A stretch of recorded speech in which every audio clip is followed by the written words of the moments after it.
দাড়িতে সুন্নাত, টুপিতে সুন্নাত, পোশাকেও সুন্নাত আসি।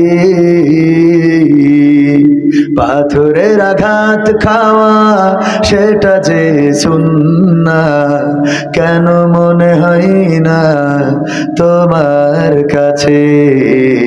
কেন মনে হয় না তোমার কাছে? ঠিক না বেঠে?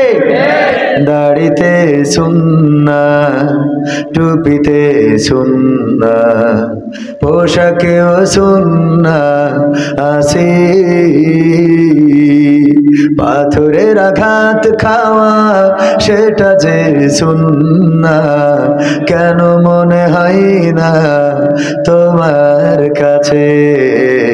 কেন মনে হয় না তোমার কাছে? নবীর প্রেমে তুমি দাওয়াতে তাবলীগ ধারণ করেছ বুকে, সেই তুমি আজ কেন জুলুমের প্রতিবাদে আওয়াজ তোলো না মুখে? নবীর প্রেমে তুমি দাওয়াতে তাবলীগ ধারণ করেছ বুকে, সেই তুমি আজ কেন জুলুমের প্রতিবাদে আওয়াজ তোলো না মুখে? মেসওয়াক করো তুমি রোজ প্রতিদিন, মেসওয়াক করো তুমি রোজ প্রতিদিন, সেখানেও সুন্নাত আছে। পাথরের আঘাত খাওয়া, মাঝে মাঝে জেলে যাওয়া সেটা যে সুন্নাত, কেন মনে হয় না তোমার কাছে? কেন মনে হয় না তোমার কাছে? মিলাদুন নবীতে বড় সোচ্চার তুমি, নাকি দেখানো লোক? সেই তুমি জানলে না আমার রাসূল ছিলেন সফল রাষ্ট্রনায়ক। মিলাদুন নবীতে বড় সোচ্চার তুমি, নাকি দেখানো লোক? সেই তুমি জানলে না আমার রাসূল ছিলেন সফল রাষ্ট্রনায়ক। ওহুদের ময়দানে দাঁত ভাঙা ঘটনা, ওহুদের ময়দানে দাঁত ভাঙা ঘটনা তোমার কিতাবে কি আছে? মাঝে মাঝে জেলে যাওয়া, মাঝে মাঝে রিমান্ডে যাওয়া, মাঝে মাঝে আয়না ঘরে যাওয়া সেটা যে সুন্নাত, কেন মনে হয় না তোমার কাছে? কেন মনে হয় না তোমার কাছে? ঠিক না বেঠে? আপনার এটা মাঝে মাঝে বাজে, মাঝে মাঝে বন্ধ হয়, ডিস্টার্ব করে। ওগো আমার ভাইরা, যেই কথাগুলো বললাম, কথাগুলো সত্য বললাম না মিথ্যা বললাম? সভাপতি মিথ্যে কে রে? মিথ্যে মনে হয়েছে? তাইলে আবেগে কই ফেলেছে? ওয়াজ ভালো করে শুনতে হবে।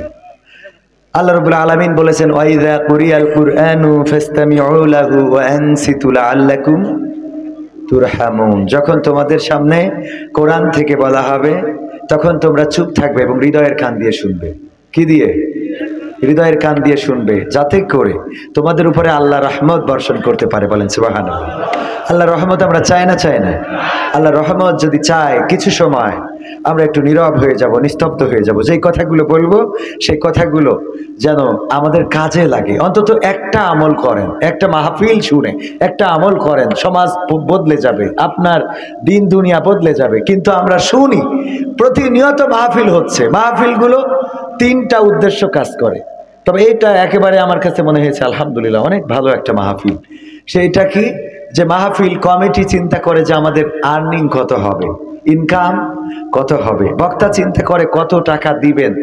যারা কন্ট্যাক্ট করে আসে আমার মতো তারা তো আসে, আর যারা আমার মতো কন্ট্যাক্ট করে না ওরা ওয়াজ করতে করতে মনে করে কয় টাকা যে দিবেন আল্লাহ জানে। মানে ওয়াজ করতে করতে যেও টেনশন হয়, ঠিক না? আর শ্রোতা যারা আসে এখন ওয়াজ শোনার জন্য আসে না, ওয়াজ দেখার জন্য আসে। কিসের জন্যে? যদি দেখে ওয়াজটা ভালো হচ্ছে শোনে না, দেখে।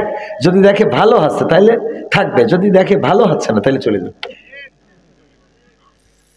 বিশ্বাস করেন আর না করেন।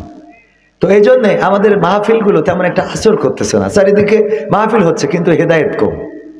তো আমি বলি একটা মাহফিল থেকে অন্তত একটা করে আমল করেন। একটা আমল, একটা, শুধুমাত্র বেশি দরকার নেই, একটা। আমি প্রায় জায়গায় মুরব্বীদের জন্য একটা করে কাজ দিই, কোনো জায়গায় দুইটা করে কাজ দিই, আর যুবকদের কাজ দিই পাঁচটা। এই পাঁচটা কাজ যুবকরা করতে হবে। আজকেও আমি এই কাজ আপনাদের দিয়ে যাব ইনশাআল্লাহ। করতে রাজি আছেন আপনারা? সহজ কাজ, যে কাজগুলো করলে দুনিয়া সুন্দর হবে, আখেরাত মুক্তির হয়ে যাবে। বলেন সুবহানাল্লাহ। যে কাজগুলো আলহামদুলিল্লাহ আমি ব্যক্তিগতভাবে করার চেষ্টা করি, এবং আমার মধ্যে যেটা আমল নেই সেটা যেন আল্লাহ আমার মুখ দিয়ে না বলান। বলেন আমিন। তো যে এই কথাগুলো বললাম, কথাগুলো ঠিক না বেঠে? অনেকেই দাড়ি রাখা সুন্নাত, টুপি পরা সুন্নাত, জুব্বা গায়ে দেয়া সুন্নাত, পাগড়ি পরা সুন্নাত, খাওয়ার শেষে মিষ্টি খাওয়া সুন্নাত, এগুলো একটাও ছাড়তে রাজি না। কিন্তু আল্লাহ রাসূল লড়াই করেছেন, যুদ্ধ করেছেন, 27টি যুদ্ধ করেছেন নিজ হাতে তরবারি ধরে। আল্লাহ রাসূল সাল্লাল্লাহু আলাইহি সাল্লাম মক্কায় টিকতে পারেন নাই। আল্লাহ রাসূল তায়েফের ময়দানে, তায়েফের রাস্তায় গেলেন দাওয়াত দেওয়ার জন্য। তায়েফবাসীরা দাওয়াত তো কবুল করলোই না, বরং আল্লাহ রাসূলকে রক্তাক্ত করলো। একবার নয়, দুইবার নয়, তিনবার পড়ে গেলেন। তৃতীয়বার বেহুশ হয়ে গেলেন। আল্লাহ রাসূল যখনই পড়ে যান তুলে নিয়ে ধাক্কা দিয়ে দেয়। আল্লাহ রাসূল সাল্লাল্লাহু আলাইহি সাল্লাম যখন হুঁশ ফিরে পাইলেন, রক্তগুলো গায়ে মাখা শুরু করলেন, জমিনে পড়ে যাওয়া রক্ত। সাথে থাকা পালক পুত্র যায়েদ রাদিয়াল্লাহু তাআলা আনহু বললেন, ওগো বিশ্বনবী, এই রক্ত তো আপনার গায়ে ঢুকবে না, কেন এই রক্ত গায়ে মাখান? আল্লাহ রাসূল সাল্লাল্লাহু আলাইহি সাল্লাম বললেন, ও আমার পালক পুত্র যায়েদ, শুনে নাও, যেই জমিনের পরে তার হাবিবের, তার বন্ধুর রক্ত ঝরেছে, আল্লাহ যেন এই জমিনে রাগ করে, ক্ষোভ, রাগের বর্ষবর্তী হয়ে ক্ষোভের জায়গা থেকে আল্লাহ যেন কোনো গজব না দিয়ে দেন, তার জন্য রক্তগুলো উঠায় নি। আল্লাহর কাছে ফরিয়াদ করে বললেন, ওগো আল্লাহ, আমি হয়তো দাওয়াত দিতে, ভাই আমার রাগ হয়ে গেলে এটা ফেলাই দিবেন কোন? বাবারে রাগ হবে কেন এটা তো বোঝেন না। এ নিয়ে এসে কথা বলি দেখেন দিন রাগ হয় কেন।